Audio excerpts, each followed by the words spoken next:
5 seconds. Start.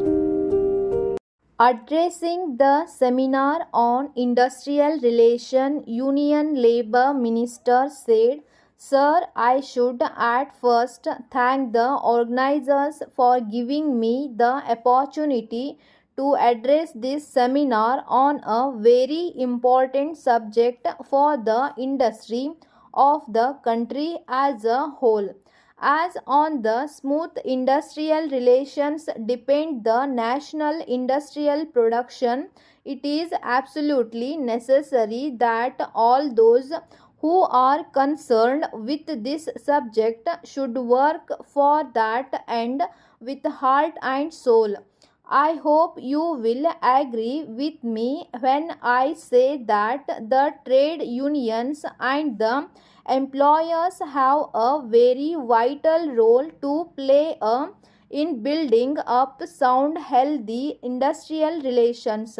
We will know that improvement in industrial relations cannot be brought about by government alone through legislation or otherwise.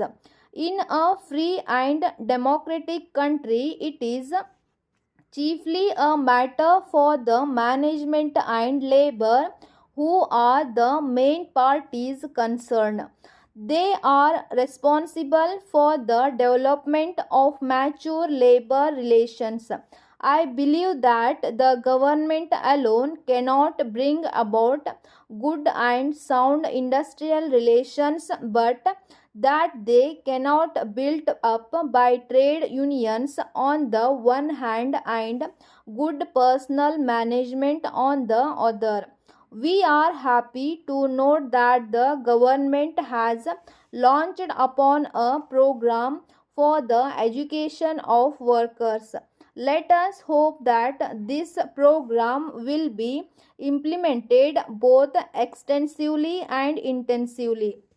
We all know that at present the trade union movement in this country is conducted by persons who are not workers themselves, who are not directly employed, but by those who are interested in the trade union activities. Now it is time that the workers should look into this anomaly as soon as possible, and they themselves undertake this responsibility and run the trade union movement. In this connection, I wish to point out that today the legislation has proceeded so far that unless workers know their rights under the legislation and also to a certain extent their obligations, they will not be able to reap the benefits which are meant to accrue to them.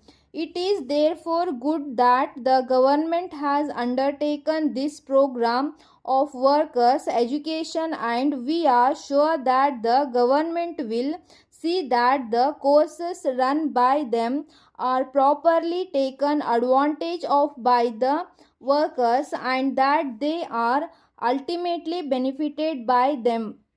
It was pointed out by some speakers that for the social and economic betterment of the workers, some other activities have also to be carried out. We should not confine ourselves merely to their rights within the factories.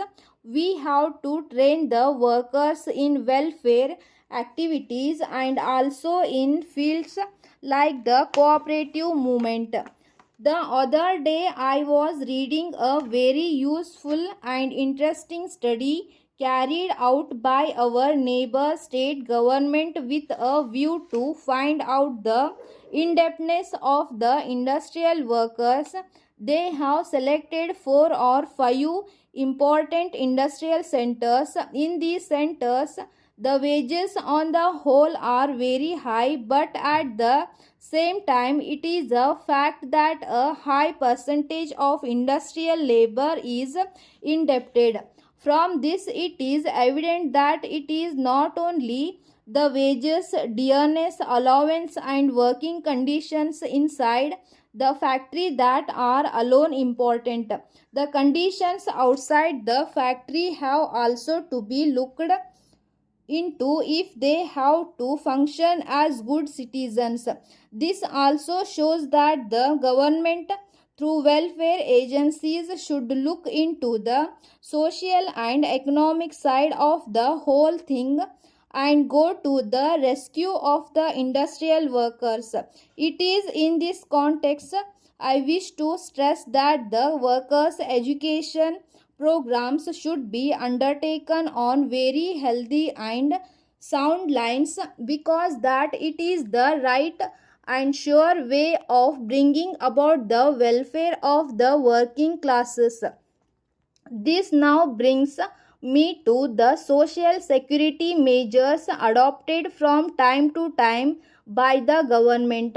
I am referring to the employees state insurance scheme. I have had the advantage of looking at this scheme very closely as I was associated with it for some time in the past. On the other closely I was associated with it for some time in the past. On the whole, I would say that the activities on the employees state insurance corporation can be divided into parts, namely cash benefit sides and medical case side. So far as the cash benefit side is concerned, things are on the whole running smoothly. The cooperation ensures the administration is really efficient and that the laborers get the cash benefits to which they are entitled in time. By and large, we have made satisfactory progress so far as this aspect of the problem is concerned. As regards the medical care side, I am very unhappy because the cooperation is not attending to this matter as it is doing in the case of cash benefit side. I wish to stress that this aspect should be taken care of by the corporation if their schemes are to be fully successful. Let me conclude with the fervent hope that as a result of the many schemes undertaken by the government and industrial management, the industrial relations will improve in the near future. Dear sirs, we are in receipt of your telegram expressing deep concern over the delay in the delivery of goods.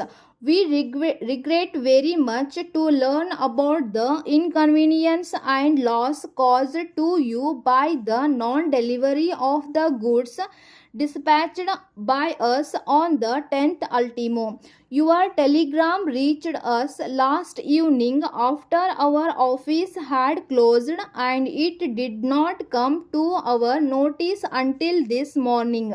Soon after its receipt, we have taken immediate steps to find out the reasons for the delay. We are extremely sorry that you had to suffer unnecessary inconvenience. We have been in communication with the railway authorities, but as yet we have not had a full report on the reasons for the delay. All they can say at present is that they think the bale in question was put into the Mysore wagon by mistake. But we have instructed them to make an investigation at once, and as soon as we have their reply, we shall again communicate with you. We have just been urging the railway authorities the necessity of all our goods being delivered with expedition, because if they are even a day late, it may result in serious loss to our patrons. We fully agree with you that the goods were in great demand in the winter market and that you had to disappoint your valued customers since the goods did not reach you in time. After the season is over, there would naturally be no demand for these goods. In respect of such goods for which demand is restricted to a particular season, we take special precautions about the prompt supply. In spite of this, the delay is caused. We have been dealing with you for the past several years and we have had very good business relations with you since long. We regard you as one of our best customers. We hope you will not allow this incident to act as a cause to strain our long standing business relation. We have already taken steps to avoid recurrence of such situations in future, assuring you of our best attention at all times. Thanking you yours faithfully.